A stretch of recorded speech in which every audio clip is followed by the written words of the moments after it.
euro, Gjoba dhe Kamata vetëm për karrikën e tij. Ai në një revansh të papar bëri gjithçka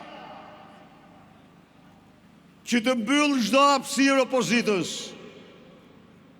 Ai mendoi se projekti i tij Shqipëria pa opozit tani do të realizoj. Miq, rrallë njëherë ka ndodhur vetëm në disa vende të Afrikës që qeveritar të bëhen multimiliardierë dhe miliardierë dhe qytetar të varfrohen nga vitin vit dhe të braktisin vendet e tyre. Me parat tuaja, Edi Rama ka vendosur vellën e zezë të censurës, paguan mediat e tij të cilat glorifikojnë të keqen, thurin lavdi krimit të tij, demonizojnë opozitën, mashtrojnë qytetarët. Me parat që grabit ju, ky armik i egër i qenjes shqiptare kontrakton lobist, ish ministra, ish kryeministra, diplomat, ambasador, zyrtar të lartë, për deklaratat paguara, për mashtrime ndërkombëtare, për betejë kundër opozitës. Të gjitha këto, duke besuar se Shqipëria pa opozit është projekt që do realizojë së shpejti, po ja ku jemi sot, më të fuqishëm se kur, më të vendosur se kur në ekzistencën tonë,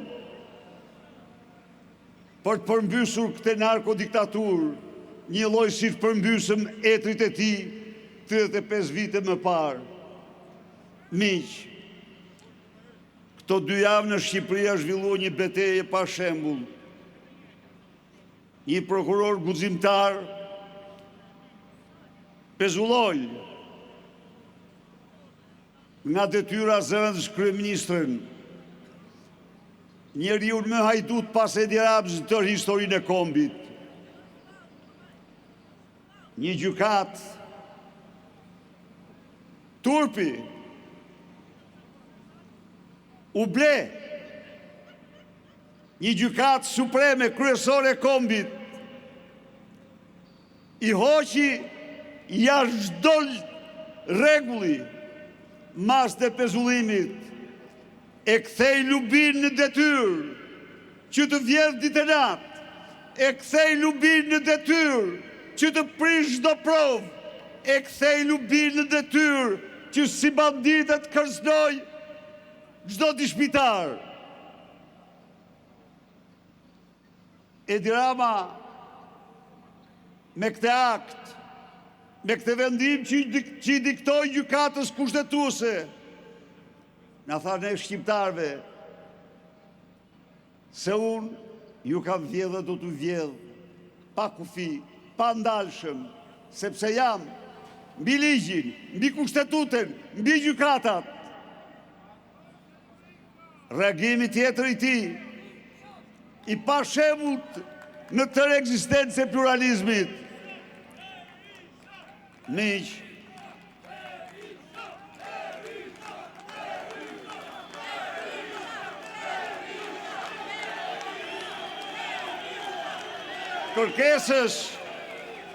kërkesës për arrestimin